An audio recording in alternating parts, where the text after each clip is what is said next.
Você pode abrir a palavra do Senhor Jesus em Tiago, capítulo 2. Estamos numa série de mensagem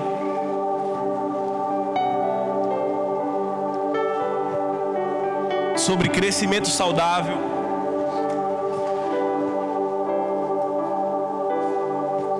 Crescimento saudável, nossa série de mensagens que iniciamos semana passada, Tiago, capítulo 2.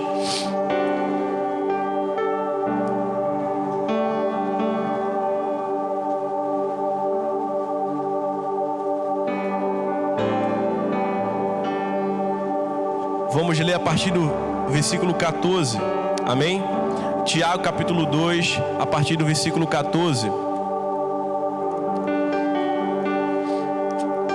Vamos ler juntos. Glória a Deus, se você achou. A palavra do Senhor nos diz assim: de que adianta, meus caros irmãos, alguém proclamar sua fé se não tem obras? Acaso essa fé pode salvá-lo? Se um irmão ou uma irmã estiver necessitado de roupas e passando privações de alimento de cada dia, e qualquer dentre vós lhe disser: ide em paz, aquecei-vos, comei até satisfazer-vos, porém sem lhe dar alguma ajuda concreta, de que adianta isso? Desse mesmo modo, em relação à fé, por si só, se não for acompanhada de obras, está morta. Entretanto, alguém poderá afirmar: tu tens fé e eu tenho as obras. Mostra a tua fé sem obras, e eu te demonstrarei a minha fé mediante as obras que realizo. Crês tu na existência de um só Deus? Fazes bem, até mesmo os demônios creem em temes. Queres, pois, assegurar-te, ó homem insensato, de que a fé sem obras é fato inútil? Ora, não foi Abraão, nosso pai, na fé, justificado por obras, quando ofereceu seu próprio filho Isaque sobre o altar? Vês dessa forma que tanto a fé como as obras estavam agindo juntas, e a fé foi aperfeiçoada pelas obras. Cumpriu-se assim as escrituras que declara: Abraão creu em Deus, e isso foi creditado como justiça, e ele foi chamado amigo de Deus. Observais que uma pessoa é justificada por meio das suas ações e não simplesmente por dizer que crê.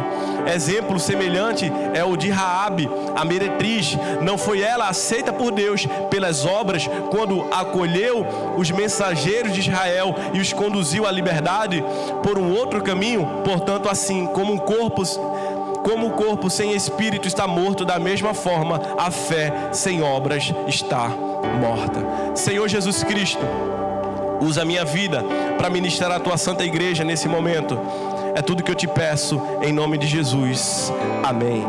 Queridos, nós vimos na semana passada que quem escreveu essa carta foi Tiago, o irmão do nosso Senhor Jesus Cristo. Nós já falamos na semana passada que Tiago tinha dois Tiagos como discípulos do Senhor: Tiago, filho de Zebedeu, e Tiago, filho de Alfeu. O filho de Alfeu não teve uma participação tão efetiva na sua história como igreja. E Tiago, filho de Zebedeu, ele foi morto em Atos capítulo 12, né? Foi dissipado, ele foi morto. Então, teólogos, a igreja primitiva acredita, né, que os pais da igreja, acreditam que quem escreveu essa carta foi Tiago, o irmão do nosso Senhor Jesus Cristo. Nós falamos na semana passada sobre sabedoria, falamos na semana passada sobre dominar as nossas emoções, mas nesse momento queremos falar sobre uma igreja saudável, uma igreja que necessita, uma igreja que precisa andar por fé, e uma igreja que faz a obra de Cristo. Nós somos uma igreja saudável que anda por fé e faz a obra de Cristo.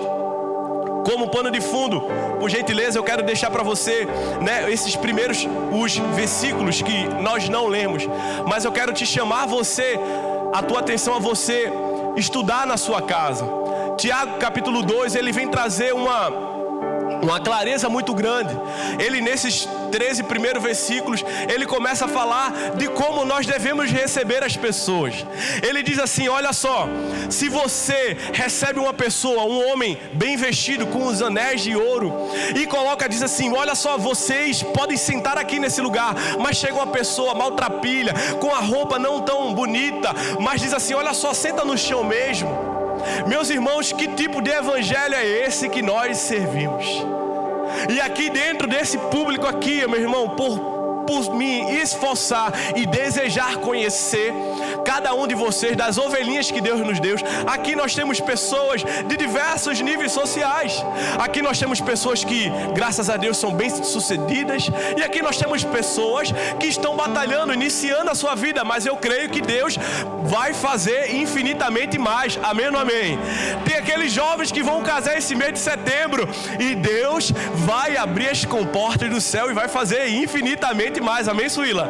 Glória a Deus. Dia 21 está chegando. Mas nem por conta disso nós fazemos distinção de quem deve sentar, de quem deve agir, do que deve fazer. Nós não trabalhamos com a aparência. Queridos, graças a Deus, eu sou pastor de ovelhas e amo a todos, mas não fazemos distinção de quem é cargo social, o carro que você vem, a roupa que você veste. Nós não fazemos distinção disso, porque Cristo nos chamou para amar a todos. E se Tiago escreveu isso, é porque acontecia naquela época e ainda acontece nos dias de hoje. Pessoas que têm cargos, né? Pessoas que têm uma vida financeira, muitas das vezes quer ser o dono da igreja. Pessoas que muitas das vezes têm uma participação, né, muito boa na entrada da igreja, muitas das vezes quer mexer em tudo, mas graças a Deus, eu posso dizer para você que aqui quem tem o controle dessa igreja não é o pastor Rodolfo, é o próprio Jesus que domina essa igreja, que cuida dessa igreja, que nós abraçamos. E aqui, glória a Deus, queridos, glória a Deus por isso. Nós entendemos que esse é evangelho, e Tiago, ele escreve isso. Olha só o que ele diz no versículo 5: ouvi, meus amados irmãos, não escolheu Deus para esse mundo são os pobres para serem ricos em fé e herdeiro no reino que ele prometeu que os ama. Meus irmãos, o nosso Jesus disse, ele disse assim: olha só, é mais fácil um camelo entrar no buraco da agulha do que um rico entrar no reino dos céus. Mateus 19, 23 ao 25. Por que Jesus falou isso, queridos? Será que você não pode ter uma riqueza? Não é isso que eu estou dizendo. Jesus está dizendo que é muito mais fácil um camelo entrar por um buraco, né, de uma agulha, do que o rico entrar no reino dos céus. Por quê, pastor? Porque essa riqueza toma conta do coração. Nós paramos de acreditar no braço forte do Senhor. Nós paramos de acreditar em milagres e começamos a olhar para aquilo que está na nossa conta. Você pode ter uma boa receita financeira, sim, glória a Deus, mas a sua confiança e a sua dependência tem que ser a mesma do início da tua vida. Amém ou não amém? Quem está entendendo isso? Então, irmãos, eu profetizo sobre a sua vida. Nos momentos de pindaíba, não que nós estamos vivendo hoje bonança, mas Deus tem acrescentado vidas aqui nesse lugar e vidas que têm sido generosas. Eu estava logo ali em cima orando, falando assim: Deus, eu tenho uns compromissos financeiros para aqui nesse lugar. Já falei isso aqui algumas vezes. E disse assim: Deus, pensei, na verdade disse não, pensei, Deus, manda-os em pré. Aí o Espírito Santo me corrigiu na hora: não pede os empresários não, pede os intercessores aqui nessa casa. Pede aqueles que vão te cobrir de oração, aqueles que vão incomodar os céus para mandar as bênçãos sem medida sobre esse lugar. Meus irmãos, e Deus nos chama para isso. Deus nos chama, meus irmãos, para viver esses milagres. Deus nos chama para viver essa vida. Meus irmãos, nós não servimos a um Deus parcial. Nós não servimos a um Deus que está olhando para a quantidade de dinheiro que nós temos na nossa conta. Nós não olhamos, não servimos a esse Deus. E entrando aqui, dando esse pano de fundo para você, Tiago continua no versículo 14, diz assim: de que adianta, meus caros irmãos, alguém proclamar a sua fé se não tem obras? Acaso a fé pode salvá-lo? Queridos, nós somos salvos pelo quê? Pela graça, mediante a fé. A graça é o que? É dom de Deus. Pedro pergunta: o que nós podemos fazer para que sermos salvos? Meus irmãos, o que nós podemos fazer? É impossível para o ser humano ser salvo. Por quê, pastor? Porque nós estávamos mortos em nossos pecados e delitos. Estávamos mortos, queridos, e Deus nos chama para isso. A fé e obras, elas caminham juntas. Mas pastor, eu não sou salvo mediante a fé. Efésios capítulo 2, versículo 8, vocês são salvos pelo dom de Deus, pela graça. Isso não vem de vós, é dom de Deus, meus irmãos. Nós somos salvos pela graça, mediante a fé em quem? Em Jesus Cristo. Você entendeu isso aqui? Então, meus queridos irmãos, nós não somos salvos mediante a quantidade de cestas básicas que nós damos. Quem está entendendo isso aqui, amém? Nós não somos salvos portanto ajudar pessoas em necessidades. Nós somos salvos mediante a fé em Jesus Cristo. Nós somos salvos mediante a fé em Jesus Cristo. Então, meus irmãos, Tiago diz: olha só, do que adianta, caros irmãos, alguém proclamar a sua fé se não tem obras? Acaso sua fé pode salvá-lo? A carta de Tiago, queridos, ela foi muito contestada por Calvino. Diz que era uma carta de palha. Diz que não adiantava de nada. As duas cartas, 2 livros que demoraram para entrar no cânon bíblico foi o livro de Esther, que não tem o nome de Deus, e a carta de Tiago. Por quê? Porque eles olhavam e diziam assim: nós somos salvos pela fé. E por que ele está dizendo que nós temos que ter obras? Não é que Tiago estava andando na contramão do evangelho. Você vai entender isso nessa noite. Porque, meus irmãos, nós não podemos ter uma fé morta. Nós não podemos ter, meus irmãos, uma fé morta. Olha só que Tiago diz no versículo 15: o irmão ou irmã que estiverem necessitados com roupa, passando privação de alimentos a cada dia, e pedir necessidade, pedir: olha só, eu estou com fome, e você diz assim: eu vou orar por você. A gente pode até orar, meu irmão, e Deus mandar, mas não é isso que a palavra de Deus nos diz. João vai escrever: não ameis só de palavras.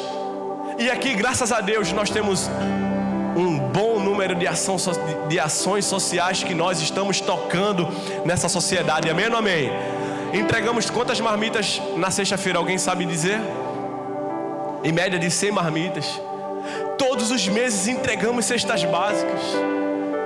Graças a Deus, essa igreja não é uma igreja que tem uma fé morta.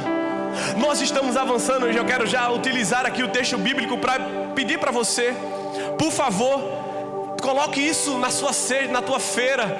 Quando você vir, coloque lá 1 quilo de feijão, 1 quilo de arroz, e traga isso para cá, para que quando você trazer, a gente coloque aqui. É muito triste, irmãos, eu passo o dia aqui na igreja, quando estou aqui, chega alguém aqui pedindo alguma coisa, e você vê que aquela pessoa, necessita verdadeiramente, mas hoje chegamos ao ponto de não confiarmos e darmos, o valor financeiro, porque a gente não sabe o que aquela pessoa vai fazer, mas aquilo que a Bíblia está nos mandando fazer, nós estamos fazendo. Quem está perto de nós não vai passar fome, amém ou não amém, gente? Estamos aqui, irmãos. Por favor, abra isso aqui. Nós não vamos deixar um irmão nosso na fé passar necessidade. Pastor, estamos passando necessidade. E essa igreja, esse pastor que vos fala, irmão, eu tento conhecer as nossas ovelhas a fundo, para chegar assim: mano, o que é que você está passando? Às vezes o homem está com aquele coração lá, e eu vou catucar a mulher, né? E aí, diz aí o que é que está precisando. E a gente guarda isso em secreto, para preservar a família, para cuidar, mas nós não amamos só de palavra. E ele diz assim: uma fé morta.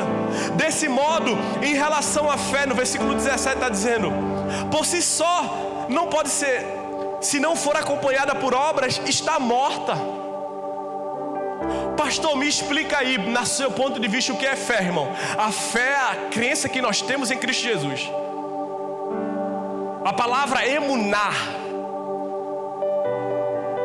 a palavra que vem falar sobre o que é fé.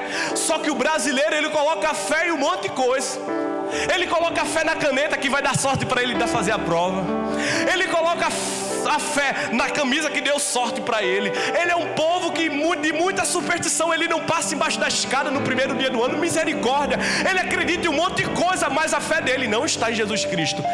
Ele tem fé em um monte de coisa, menos em Jesus. E pastor, o que é obras na tua vida? Meus irmãos, obra é aquilo que vai, irmão, repercutir pela eternidade. É aquilo que vai deixar um legado. É aquilo que vai dizer quão nós acreditamos em Cristo Jesus. E muitas das vezes você tem uma fé intelectual. Você conhece a Bíblia de Gênesis, Apocalipse, conhece quantidade de versículos. Mas quando a gente fala assim, fala das tuas obras. Crie. Você não tem obras nenhuma. Meus irmãos, mas não é isso que aquele cristão que tem uma fé alicerçada em Cristo Jesus. Aquele cristão que tem uma fé alicerçada em Cristo Jesus, ele está queimando por Cristo. Ele quer fazer a vontade do Senhor. Ele quer pegar um pano, ele quer trabalhar dentro da igreja e fora da igreja. Ele quer abraçar, ele quer cuidar, ele quer fazer. Mas aqueles que têm uma fé em Cristo Jesus, eles querem fazer a obra de Deus. No versículo 18 ele diz assim: entretanto, poderá alguém afirmar, tu tens fé, eu tenho as obras. Mostra a tua fé sem obras, e eu demonstrarei a minha fé mediante as obras que realizo. Meus irmãos, imagina um avião voando apenas com uma asa. Pode? Não. Ele precisa de quê? Das duas asas para poder voar. Assim a igreja, irmão, precisa, irmão. Nós primeiros temos uma fé em Cristo Jesus. Por isso, preste atenção aqui, pasme, eu quero abrir aqui um parênteses aqui nessa igreja. Por isso que eu fico mais interessado de você vir na quarta-feira e aprender o discipulado, aprender a ter fundamentos, a ter raízes em Cristo Jesus antes de você servir. Porque se a gente inverte os papéis, você vai mais preocupado com obras, e você não tem uma fé alicerçada, é muito mais fácil você morrer. Agora também, se você tem só fé e não tem obras, eu digo para você que você precisa rever os teus conceitos de conhecimento bíblico, de conhecimento da palavra de Deus, de conhecimento de quem você está fazendo para Cristo Jesus. Se você vem para a igreja, irmão, só dia de domingo para criar um ritual, você precisa entender o que você está fazendo em Cristo Jesus. Você precisa entender, você precisa colocar os seus olhos em Jesus. Não é fé por fé, queridos. Muita gente diz que tem fé por fé. Eu tenho fé, pastor, eu tenho fé. Fé em quê, irmão? Eu tenho fé que vai melhorar. Eu também tenho fé, irmão. A nossa fé está baseada em Cristo Jesus. A nossa fé está em Cristo Jesus. A nossa fé, a nossa esperança, a nossa certeza, a nossa convicção não está na CLT, não está no concurso, não está, meu irmão, no homem. A nossa fé está em Cristo Jesus. E pela nossa fé está em Cristo Jesus, nós não paramos de fazer as obras dele. Por mais que não tenha aplausos, por mais que não tenha reconhecimento, por mais que o homem não veja, meus irmãos, por mais que um monte de coisa, nós não paramos de fazer a obra de Cristo. Por causa de nada. Por causa, nós temos uma fé em Cristo Jesus. Ele diz no versículo 19: crês tu na existência de um só Deus? Você crê na existência de um só Deus? Amém? Você crê na existência de um só Deus, o Deus que criou o céu e a terra e todas as coisas que existem? Você crê nisso, igreja? Amém? Queres, pois, assegurar-te, ó homem insensato, de que a fé sem obras é de fato inútil? Ora só, meu querido, ora, não foi Abraão, o pai da fé, justificado por obras, quando ofereceu o seu próprio filho Isaque sobre o altar? Vês, dessa forma, tanto a fé, as obras estavam agindo juntas, e a fé foi aperfeiçoada. Meus irmãos, ele dá dois exemplos aqui. Ele dá o exemplo do pai da fé. Olha só o exemplo que ele dá, irmão. Ele dá o exemplo do pai da fé de Abraão, chamado Abraão, e ele dá o exemplo de Raabe, um judeu e uma gentílica. E eu quero que você entenda isso. Meus irmãos, a confiança no Senhor através da palavra, A fé em Deus vem através da sua palavra. Romanos 10:17 diz: a fé vem por ouvir e ouvir a palavra de Deus. E o que você está ouvindo? Como é que vai despertar a tua fé? O que você está ouvindo? Qual o teu devocional? O que você está ouvindo, irmão? Qual o teu devocional de manhã? É o Bom Dia Brasil? Qual o teu devocional de manhã? É as notícias que você vê no Instagram? O que você está vendo? Você nunca vai ter uma fé madura se você não se alimentar da palavra de Deus. Você nunca vai ter uma fé madura. Olha só o que vai dizer, irmãos. Gênesis 15:6 vai dizer: diz que Abraão creu e isso foi lhe imputado como para a justiça.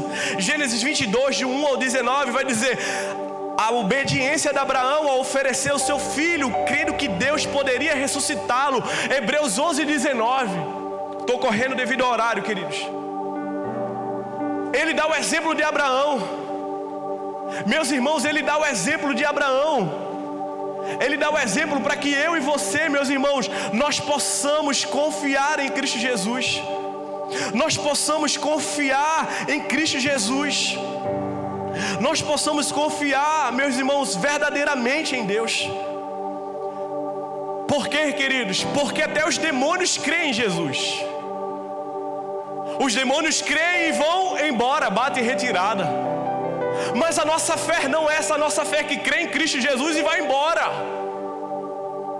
Os demônios viam Jesus e diziam assim: o que é que tu queres comigo, filho do Deus Altíssimo? Eles acreditavam, eles tinham a fé em Cristo, que sabiam quem Ele era. Amém ou não amém, gente? Vocês estão aqui nessa noite?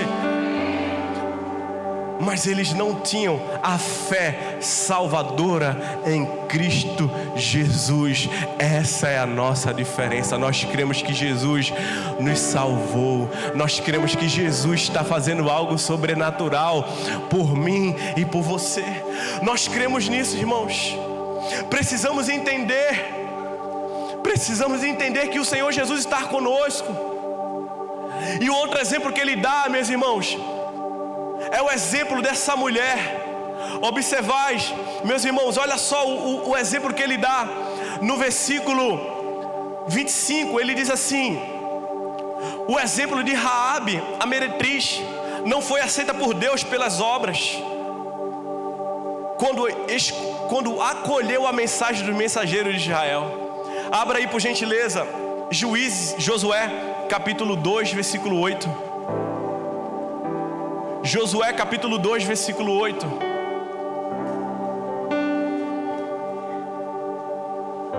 Vai dizer dessa história dessa mulher. E é onde eu quero a gente poder fechar essa mensagem. Josué capítulo 2, versículo 8 diz assim: antes que os espiões fossem dormir, Raabe subiu ao terraço e rogou-lhe: sei que o Senhor vos deu esta terra, e caiu sobre nós vosso terror, e todos os habitantes dessa terra estão tomados de pânico diante de vós. Meus irmãos, olha a mensagem que chegou aos habitantes de Canaã. Raabe diz assim: chegou aos nossos ouvidos quem o Deus de vocês é. Chegou aos nossos ouvidos.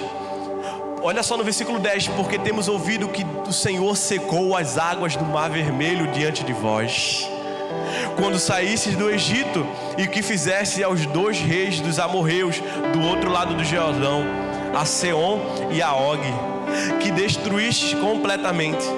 Ao ouvirmos isso, nosso coração desfaleceu, e não restou mais coragem, nem ânimo, nem ninguém, por causa da vossa presença.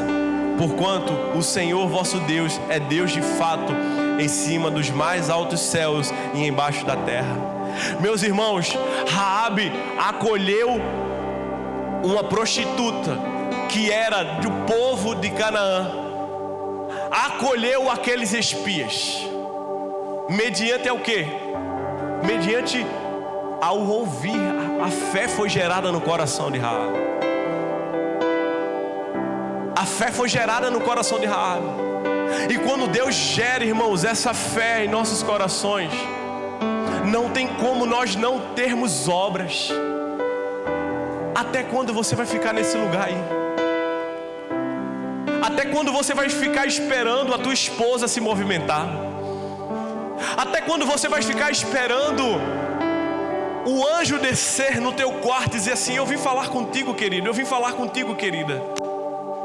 Você não entendeu ainda que Jesus está te despertando para esse tempo? Você não entendeu ainda que Jesus está te despertando para esse momento? Meus irmãos, e muitas das vezes nós teimamos e queremos ir na força do nosso braço. Queremos que fazer a obra a todo custo, mas nós não temos fé.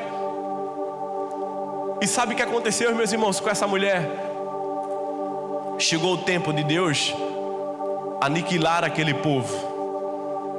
E quando as ruínas ruíram, quando os muros de Jericó caíram, a única família que foi salva foi a família de Raabe.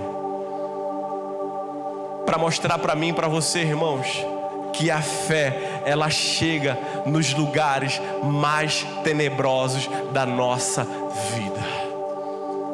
Não há vida que o Senhor não possa transformar. Não há vida que o Senhor não possa mudar. Talvez você esteja dizendo: mas pastor, meu irmão, se você pegar, irmãos, todos os textos bíblicos que falam de Raabe, fala que ela era uma prostituta.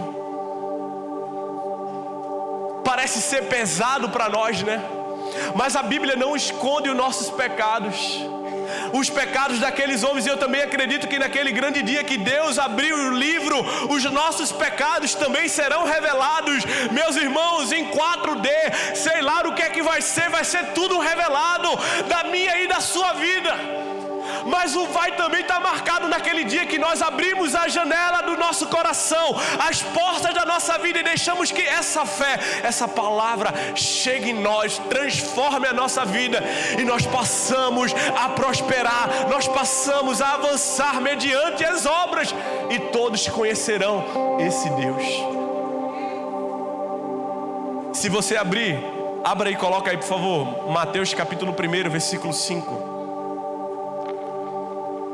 Mateus capítulo 1, versículo 5.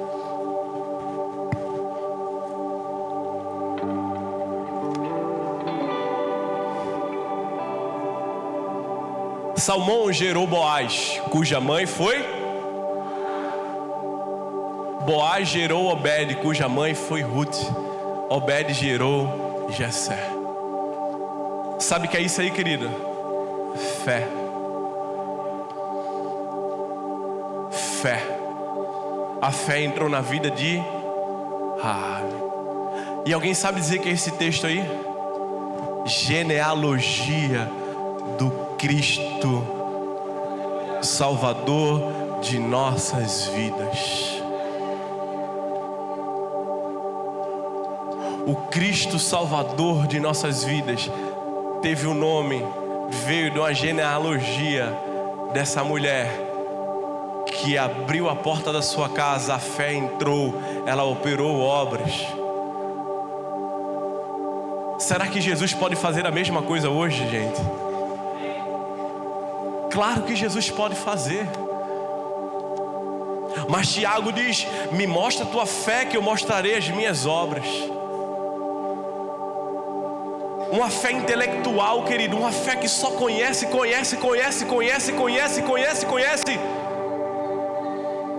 e não faz nada. Mas uma obra que você está ali caminhando, obra, e sem fé, uma hora você vai se cansar e você vai estagnar, você vai parar, você vai para longe da presença do Senhor. Você vai esquecer de quem Jesus Cristo é. Você precisa caminhar com essas duas coisas queimando no seu coração: a fé batendo, pulsando o teu coração.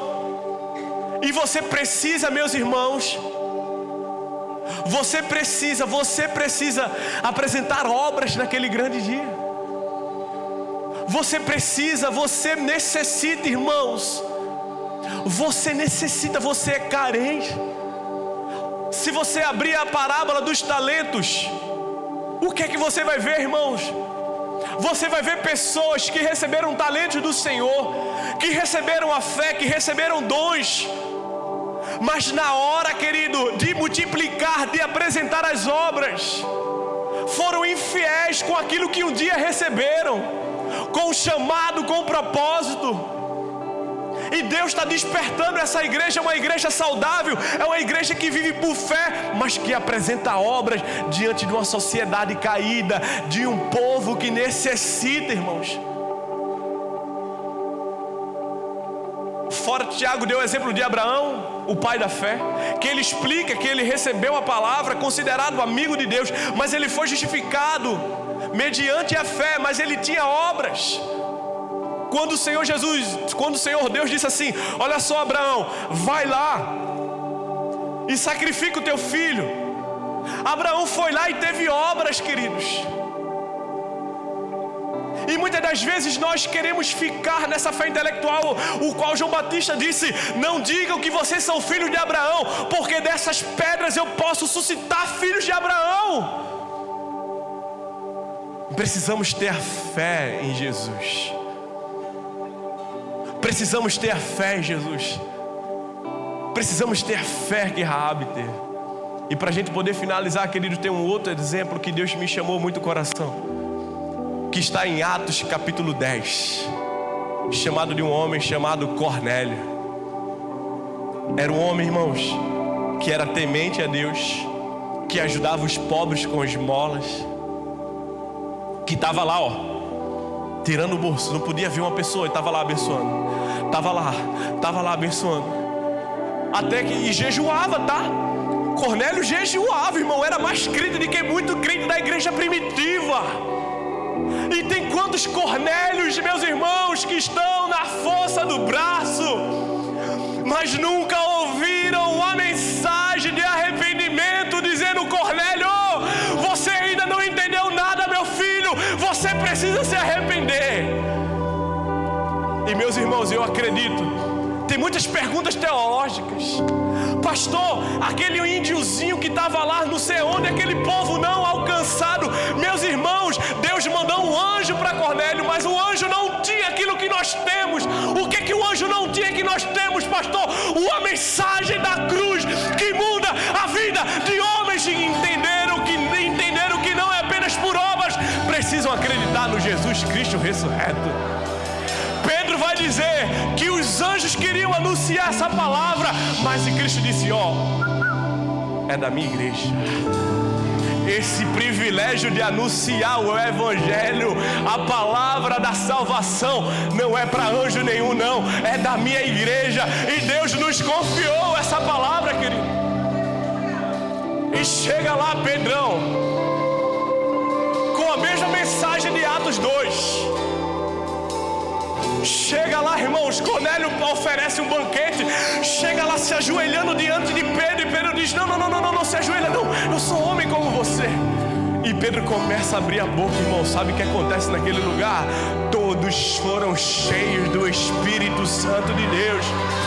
Precisamos de fé, queridos, mas as obras testificam aquilo que nós acreditamos. A fé testifica aquilo que nós acreditamos, irmão. As obras vão dizer o quão nós estamos crescendo na fé.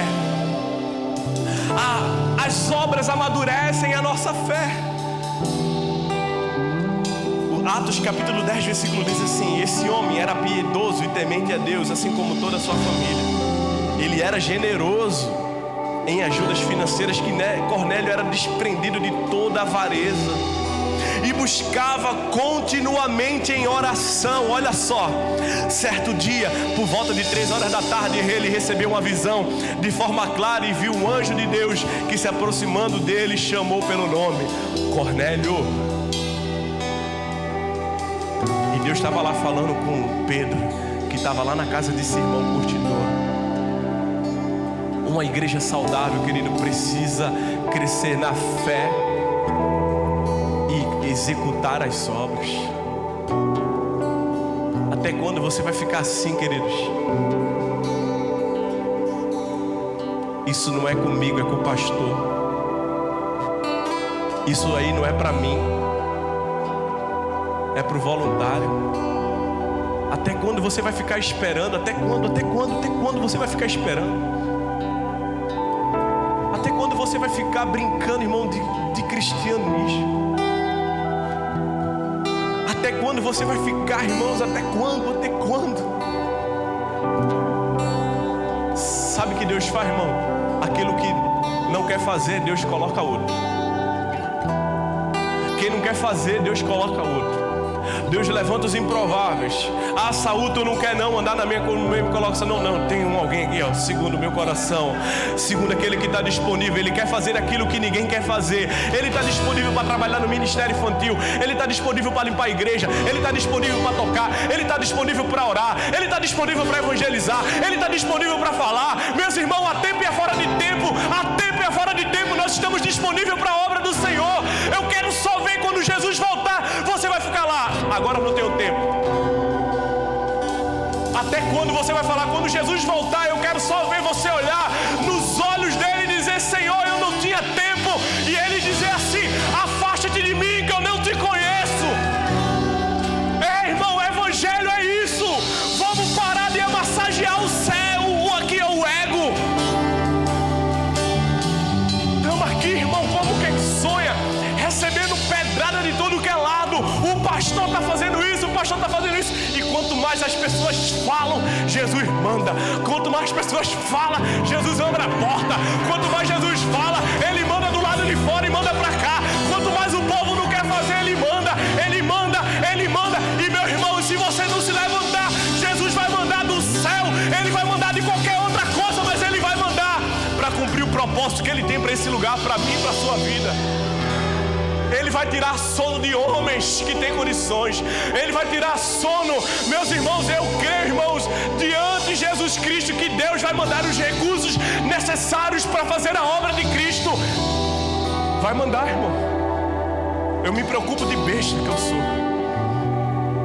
3 horas da manhã, irmão, dor de cabeça, meu Deus do céu, preciso orar. Aí olha as câmeras. Senhor, está tudo lá, Senhor, protege aquele lugar. Irmão, não queira entender coração de pastor. Só Deus e a esposa do pastor que tem uma noçãozinha daquilo que é. Os meninos estavam trabalhando aqui na parte elétrica. Eu não dormi enquanto os meninos estavam aqui. Não queira entender, não. É aquilo mesmo, o coração está na obra. Não queira entender, não. O coração está na obra, o coração está em vidas. Eu cheiro a ovelha. Eu amo estar na casa com os meus irmãos. Pode ter do Alphaville ao Alfavela. Eu quero estar com ele, não adianta. Eu quero estar contigo na tua mesa, comendo contigo daquilo que você colocar. Estar com você, não importa onde. Eu quero abraçar a sua vida. Eu quero cuidar de você. Essa igreja cristocêntrica, não fazemos distinção de quem tem e quem não tem. Aquele que está disponível vai servir. Por isso que Deus vai continuar fazendo. O homem falando, o homem não falando. O homem abençoando, o homem não abençoando. Ele vai fazer, ele vai levantar. Ele vai levantar aqui nesse lugar, irmãos. O que é que eu necessito, irmão? Que você diga assim, ó. Quando você levantar, se você for audaz, você vai falar: Senhor, eis-me aqui. Mas também, se você não quiser falar, irmão, quem vai perder vai ser você. Tenho recebido milagres aqui, irmãos. Meninas aqui. Pastor, fiz os dias de jejum. Deus operou milagre, irmão. Milagres que você não tem noção. Meses sem descer o ciclo menstrual. Deus operando aqui neste lugar. Dias sem fim. Deus fazendo coisa sobrenatural. Deus abrindo coisa, meu irmão. Abrindo porta, abençoando o povo. Como é que eu não posso servir a um Deus desse tamanho? Como é que eu vou ficar parado olhando para a Nárnia, olhando para o tempo, olhando para as situações, esperando as coisas estar do meu jeito para poder servir a Jesus? Mas desde cedo eu aprendi, ó, quando as crianças estavam lá no Mato Grosso do Sul, uma salinha pequenininha, estava necessitando, não por culpa do nosso pastor, necessitando dali de cuidar. Do Espírito Santo falou assim: Rodolfo, faz aquilo que ninguém quer fazer. Rodolfo, faz aquilo que ninguém quer fazer. Sabe aquilo que ninguém quer fazer? Pô, eu fugi agora, mas é o Espírito Santo. Quem conhece de Bíblia sabe, quem não sabe, depois você vai lá e procura em Atos, quando Ananias e Safira caem. Os jovens estavam lá pegando o corpo de Ananias e Safira, colocando no saco preto. Faz aquilo que ninguém quer fazer. Faz aquilo que ninguém quer fazer. Pega o corpo de Cristo que estava lá morto e enrola ele, cuida dele. Faz aquilo que ninguém quer fazer. Faz aquilo que ninguém está disponível para fazer. Você diz assim: eis-me aqui, pastor. Eis-me aqui, conta comigo. Mas pastor, eu estou tão magoado com a outra igreja. Eu estou tão magoado porque fala, meu irmão, que pede ao Senhor bálsamo, cura. Pede algo novo da parte do Senhor. E se levanta e começa a se levantar na obra de Cristo. Começa a se levantar e faz a obra do Senhor. Faz a obra do Senhor, se levanta. Vamos caminhar por fé, amém? E fazer as obras do Senhor. Eu vou contar de 1 até 3. Quando você se levantar, se você quiser falar eis-me aqui, você diz 1, 2, 3. Pode se levantar. Vamos lá, igreja, aplauda ao Senhor Jesus e diga que Ele é bom.